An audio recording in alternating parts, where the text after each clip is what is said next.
Halo, semuanya selamat datang kembali di channel Orbit Chronic. Oke, jadi di sini saya sudah punya videonya Bung Aiman di iNews ya. Jadi sebelumnya saya ingin berterima kasih kepada Bung Aiman yang sudah menyajikan informasi ini sehingga kami atau khususnya saya sebagai orang awam bisa mendapatkan informasi yang luar biasa seperti ini ya. Jadi kami pun secara pribadi bisa mengetahui lebih terang di manakah posisi kasus Eki dan Pina ini, di manakah posisi masing-masing pihak dan apa kira-kira apa yang sedang mereka perjuangkan gitu. Dan dalam video ini ada hal yang menarik yang saya pengen komentarin. Jadi di sini antara Bang Mokhtar dan juga Frederick gitu, Bang Frederick gitu ya. Jadi ya gimana ya sih, menurut saya sih janggal aja. Coba kita tonton videonya ya.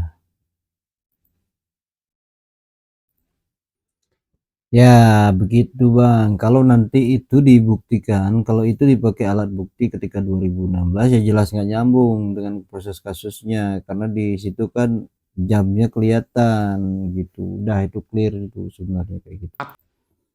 Tuh kan, ini pendapatnya Bang Mukhtar.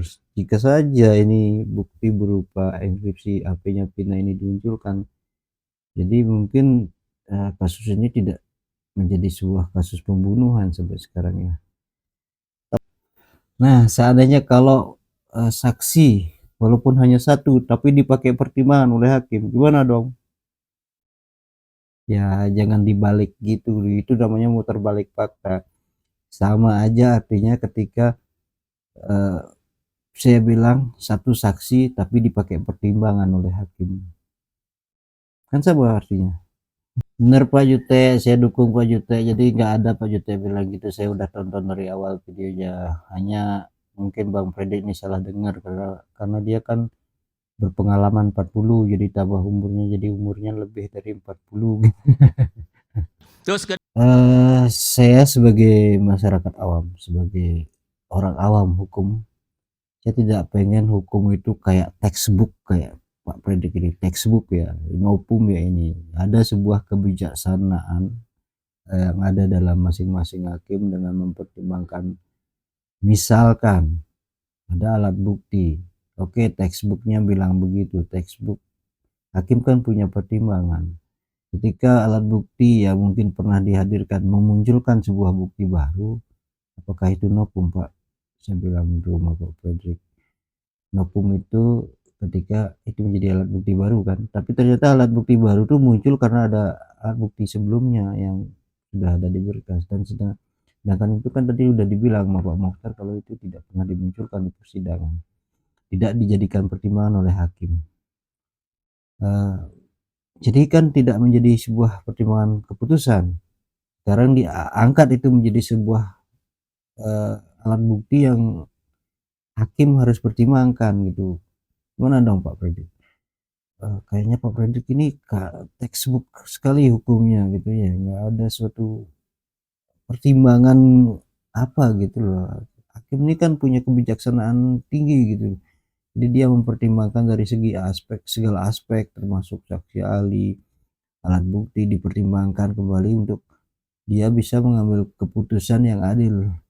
Ingat Pak Frederick, hakim itu adalah wakil Tuhan. Jadi saya harap hakim itu juga sudah benar-benar mempertimbangkan segala halnya, bukan seperti ini. Kalau ini menurut saya melecehkan institusi hakim justru Pak Frederick.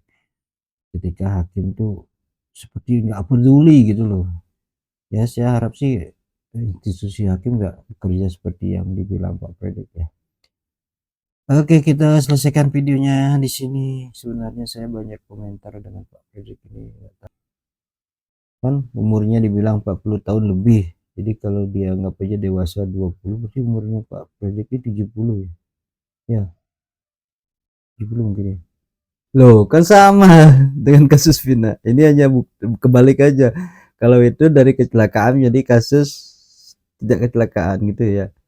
Sama dong. Berarti di sini kan sama posisinya. Gimana sih Pak Fredrik nih?